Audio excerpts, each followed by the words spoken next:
basketball sweeping the Conference Player of the Week awards. On the men's side, DeSanta Bradford wins it after in 3 games last week, averaging 18.7 rebounds and 4 assists. The men are home tomorrow against Samford. The women, senior guard Tiana Tarter wins the Conference Player of the Week. They are at UNC Greensboro tomorrow. With a sports flash on 1420 NBC Sports Radio Tri-Cities, I'm Matt Pauley.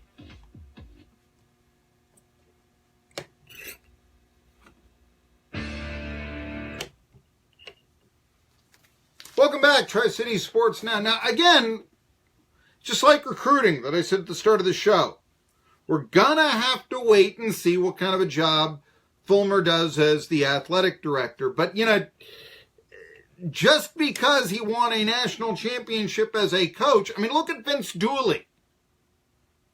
Look how far the football program at Georgia, and Dooley is the classiest act you'd ever see. But after he left in 88, look how far the football program dropped under him. Of course, there's a lot shorter distance for Tennessee to drop. I mean, it's basically a nowhere to go but up for them right now. You know, there's certain levels here.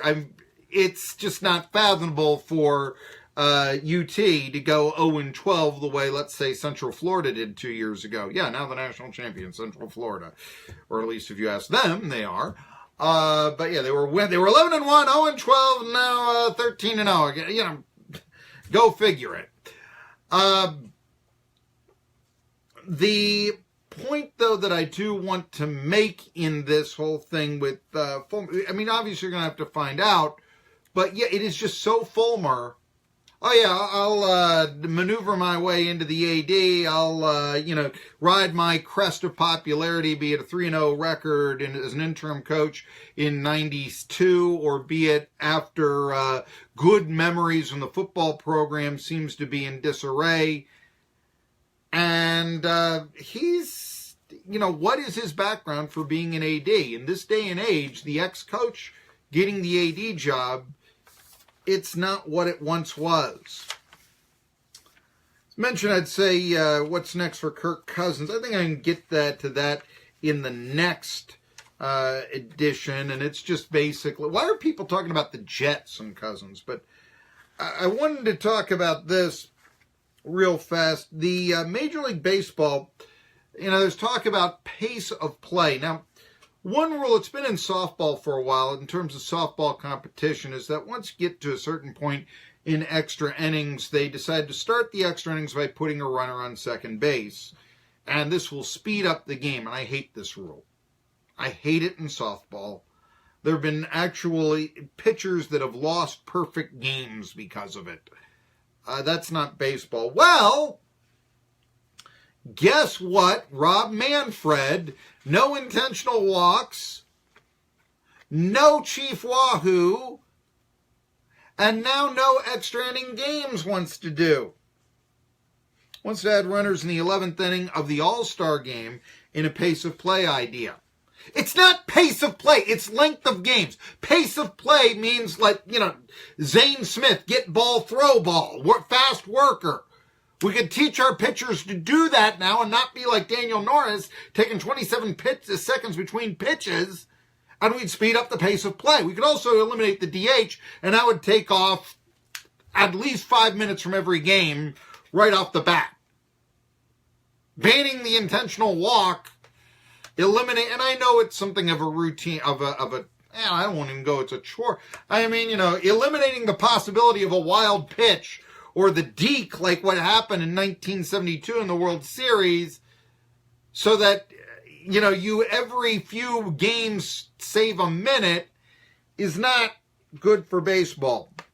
But now the idea, and you'll remember 2002 All-Star Game ended in a tie. So for that matter did the 1961 All-Star Game.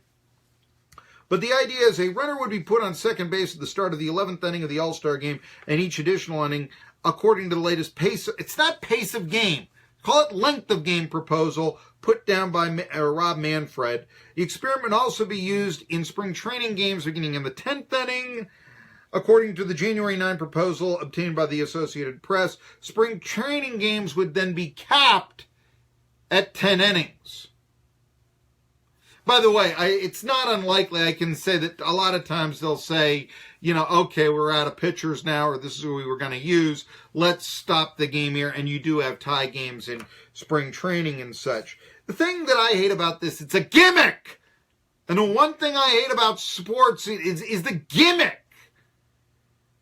And now it should be said last year, the Gulf Coast and Arizona leagues, they started doing this. Those are the low minors. There was actually some talk of doing it in the Appalachian League, and they said, Lee Landers was on this show and said that they would have approved it if they decided to start the runner at second base in the 12th inning, but they wanted to do it in the 11th. The Gulf Coast and Arizona leagues, which are really low-level rookie leagues, they started to do it in the 10th. Now then, extra inning games for those two leagues average 27 minutes longer than 9-inning games, down from 43 minutes for all other minor league games. Essentially, they had a gimmick, tried to decide, well, just give you a runner at second, bunt him over and get him in on a sac fly. Riveting. Not even... Now, players rejected this pace of play proposal from Major League Baseball on January 18th. Two sides are still talking. I'm all for speeding up baseball. I've explained how to do it. Emphasize, first of all, yes, get rid of the DH. Emphasize working faster. Emphasize complete games. That's how you do it. Major League Baseball now has the right to implement the proposal it made last season due to their agreement, which includes a 30-second clock between batters and a 20-second clock between pitches that would reset when the pitcher steps off the rubber or where he makes and feigns a pickoff throw. This is according to the Associated Press. They've learned details. There would also be a limit of one mound trip per pitcher each inning, whether by a manager, coach, or player, and a second visit would result in a pitching change. Well, you've got, that as well. Violations would be punished by ball strike penalties. Really? And by the way, what would that be? If you were going to put an extra ball, if you were going to make a 1-0 count, and you really wanted to talk to somebody, might you do that? By the way, I can say that I think this would actually potentially increase the length of games. I can recall, one time I can recall a game and going to, and give you the, Jason Kendall. Jason Schmidt was the pitcher. This was a Pirate game. And he had just walked the bases loaded. Next batter comes up, and I'm thinking, you walk the bases loaded. What's the catcher got to do? He's got to go out to the mound, talk to his pitcher, right? He's got to settle him down. Jason Kendall was the catcher at the time. He wasn't noted for being a very good handler of pitchers. He did not do this. Next batter comes up, it's a grand slam. Now that continues the pace of play right there. Okay? That's going, you've got a grand slam home run. That takes a little more time than the catcher going out there, pace yourself, don't worry, blah, blah, blah. Made a 1-1 game into a 5-1 game. Anyway, the circumstance here, Angels owner Artie Moreno doesn't think radical changes are needed. Maybe he should be the baseball commissioners. Under the latest baseball proposal, there would be a pitch timer this year only when there are no runners on base. It would be set at 18 seconds. I still think you're going to have pitchers that'll then take all the 18 seconds, and since they're sped up, they're going to throw more balls, and that's going to increase more length of play. That's my opinion. 22nd time with runners on base in 2019, where I guess we then, I don't know what we do at that point in baseball, whether we just, have 5 bases at this time. I don't know. Clock would not be used for the pitch following a foul ball or an umpire calling time. No penalties in April. There would be a 35-second timer between at-bats. Penalties would not start until a team's third violation in a game. Isn't baseball the perfect sport because it has no clock? Isn't that what we all say? Aren't those games that you play like on Stratomatic and all that? You can't play the dice games with the time games. Baseball is the Stratomatic game, the APA game, and it works so well because there is no clock. There would be a 35-second timer between at-bats. There would not be a ball strike penalty for violations this year. Frequent violators would be subject for discipline for just caught. What the? You're not even... Good night. Union is out there. Management would also agree to the union proposals that be a between inning and pitching change timers at 2:05 for most games. Of course, the national TV games, it goes to 2:25 and 2:55 for postseason games. I never quite understood that. I know you want to sell more ads, all this. I get that. I just think that you're better off with in-game reads. I also think you're better off charging more for the ads in the postseason than, and making your money up that way. Teams also, let's see here.